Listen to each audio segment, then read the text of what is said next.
বন্ধুরা, আজকে একটি খুবই ইম্পর্ট্যান্ট ওষুধের ব্যাপারে আমি বলতে চলেছি। এই ওষুধটি আমার যে জুনিয়র হোমিওপ্যাথিক ডাক্তার বন্ধুরা আছো তাদের জন্য স্পেশালি। এই ওষুধটি কিন্তু কোনো সাধারণ মানুষ নিয়ে খাওয়া শুরু করবে এরকমটা কিন্তু নয়। এটা তাদের জন্য নয়, এটা আমার জুনিয়র হোমিওপ্যাথিক যারা ভাই বোনেরা আছো তাদের জন্য, তাদের একটু যদি সাহায্য হয় সেই জন্যে আমি এই ভিডিওটা তৈরি করছি।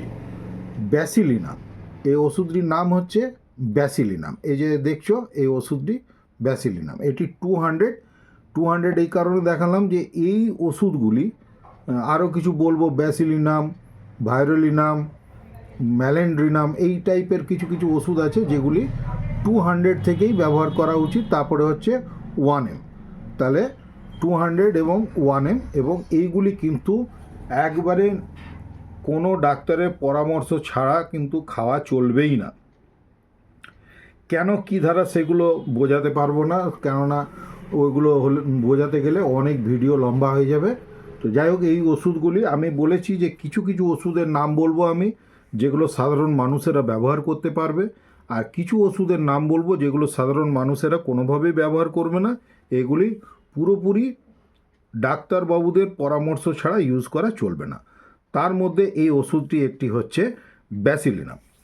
এই ওষুধটি টিউবারকুলার ফুসফুসকে জলে ভিজিয়ে রেখে ওষুধটির মাদার টিনচার তৈরি করা হয়, এবং এই ওষুধটি ব্যাসিলিনাম এবং টিউবারকুলিনাম, মানে ব্যাসিলিনামের যে সিমটমস পাওয়া যায় বা যে সমস্ত রোগের উপরে কাজ করে, যে সমস্ত রোগীর পরিস্থিতির উপরে, ঠিক সেরকমই টিউবারকুলিনাম ওষুধটিও সেইভাবেই কাজ করে। টিউবারকুলিনাম নিয়েও একদিন আমি আলোচনা করব। এই ওষুধটি বিশেষত শ্বাসযন্ত্রের উপরে খুব ভালো কাজ করে। শ্বাসযন্ত্রে কতকগুলি রোগ, যেমন বয়স্ক মানুষদের ক্ষেত্রে ব্রঙ্কোরিয়া রোগে যেন প্রচুর পরিমাণে পুজের মতন যেন কাফ বেরোয়, মানে কফ তো বেরোচ্ছে কাশির সাথে, কিন্তু সেই কাফটিকে দেখতে যেন পুজ যেমন জমাট হয়ে গেলে যেরকম হয়, ঠিক সেই ধরনের যেন কাফ, প্রোডাক্টিভ কাফ বেরোতেই থাকে।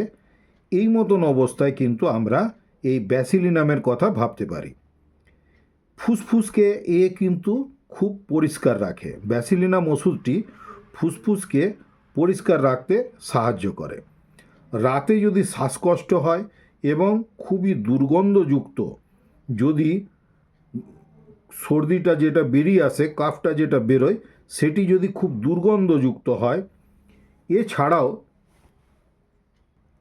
রুগী যদি বলে তার বায়ু নির্গমনের সময়, অর্থাৎ ফ্ল্যাটাস পাস করার সময় যদি সেখানেও খুব দুর্গন্ধযুক্ত হয় এবং কনস্টিপেশন থাকে, সেই রুগীর ক্ষেত্রে কনস্টিপেশনও থাকবে, এই মতন অবস্থায় কিন্তু এই ব্যাসিলিনাম ওষুধটি ব্যবহার করা যেতে পারে।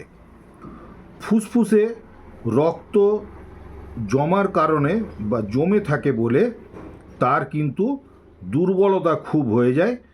এই রকম উপসর্গ যদি দেখতে পাওয়া যায়, সেইখানে কিন্তু আমরা এই ব্যাসিলিনামের কথা ভাবব।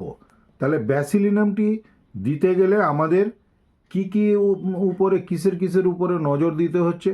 প্রথম কথা, এইটি একটি মানে যেমন টিউবারকুলিনাম হয়, টিউবারকুলিনামের মতনই কিছুটা এর কাজকর্ম, এবং থিন লিন, মানুষটি কিন্তু থিন লিন হবে।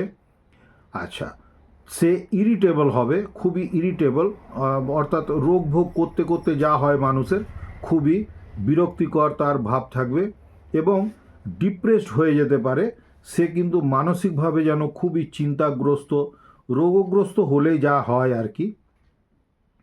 এবং এর ক্ষেত্রে কি হয়, মানে ভীষণভাবে সিভিয়ার ডিপ ইন হেডেক, অর্থাৎ এর ক্ষেত্রে কিন্তু প্রচণ্ড হেডেকও দেখা যেতে পারে।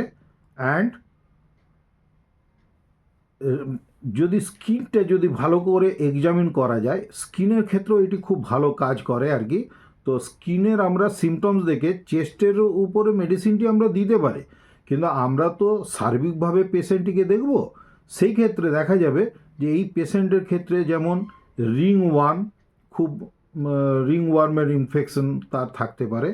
এছাড়াও একজিমা, বিশেষত এর ক্ষেত্রে একজিমা অফ আইলিডস দেখতে পাওয়া যেতে পারে। তো এই সমস্ত ক্ষেত্রগুলোতে কিন্তু আমরা এই ওষুধটিকে ব্যবহার করতে পারি।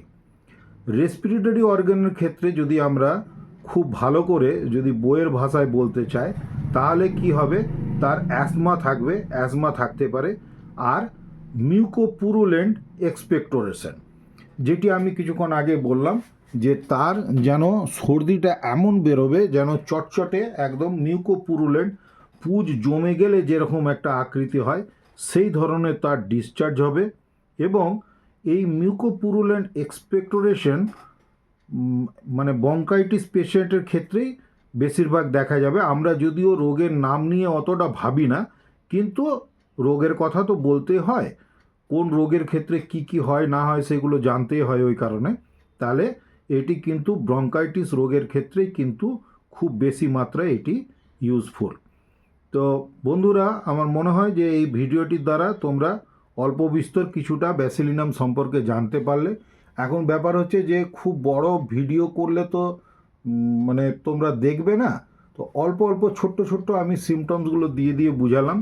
এর আরও অনেক কিছু সিমটমস আছে, যেমন আমি স্কিনে বললাম যে রিংওয়ার্ম আছে, হ্যাঁ, এছাড়া একজিমা অফ আইলিডস আছে। আচ্ছা, গ্ল্যান্ড অফ নেক এনলার্জমেন্ট, যে সমস্ত নেক গ্ল্যান্ডসগুলো থাকে সেগুলো হয়তো এনলার্জমেন্ট হয়ে যেতে পারে। এবং তার সঙ্গে কি হয়, টেন্ডার থাকে।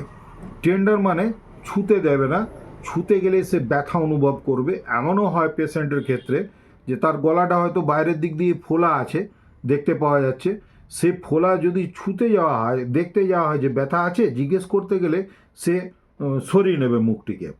এইরকম কন্ডিশন হলে কিন্তু এই ওষুধটি ব্যবহার করা যেতে পারে।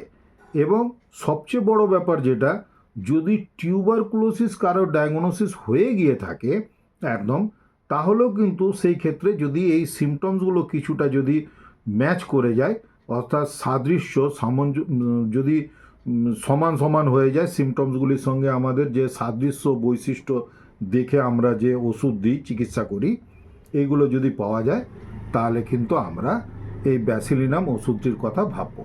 তো বন্ধুরা, আর বাড়াবো না, এইটুকুনি। তোমরা যদি এই ভিডিওটির মাধ্যমে উপকৃত হও, তাহলে তোমরা ভিডিওটিতে একটি লাইক করে দিও, আর বন্ধু বান্ধবদের মধ্যে যদি শেয়ার করে দাও বা ফ্যামিলি মেম্বারদের মধ্যে শেয়ার করে আমার পাশে থাকতে পারো। যদি আমার এই চ্যানেলে নতুন হয়ে থাকো, তাহলে সাবস্ক্রাইব করে নিয়ে বেল আইকনটি অন করে দেবে, তাহলে আমি এই ধরনের কিন্তু নলেজেবল ভিডিও আজকাল আপলোড করতেই থাকি। তোমাদের হয়তো হোমিওপ্যাথির বিষয়ে কিছুটা তোমাদের সুবিধা হবে, যারা নতুন বিগিনার আছো তাদের জন্য সুবিধা হতে পারে। আশা করি আমি বোঝাতে পেরেছি। খুব ভালো থেকো, শরীরের যত্ন নিও। কমেন্ট সেকশনে এসে কমেন্ট দিতে ভুলো না, বা তোমরা অন্য কোন মেডিসিনের সম্পর্কে যদি জানতে চাও, সেই মেডিসিনগুলির নাম অথবা কোনো রোগ সম্পর্কে কিছু যদি জানতে চাও, সেগুলিও যদি তোমরা কমেন্ট সেকশনে আমাকে জানাও, তাহলে কিন্তু আমি ওই বিষয়ের উপরে চর্চা করবার চেষ্টা করব। আর তোমাদের বলি, যদি তোমাদের কারোর আমার থেকে পরামর্শ বা চিকিৎসা নেবার যদি ইচ্ছা থাকে, তাহলে কিন্তু আমার হোয়াটসঅ্যাপ নাম্বার এবং অ্যাড্রেসটি, চেম্বারের অ্যাড্রেস আমার কমেন্ট সেকশনে দেওয়া থাকবে, সেখানে তোমরা যোগাযোগ করতে পারো। ধন্যবাদ, খুব ভালো থেকো, শরীরের যত্ন নিও।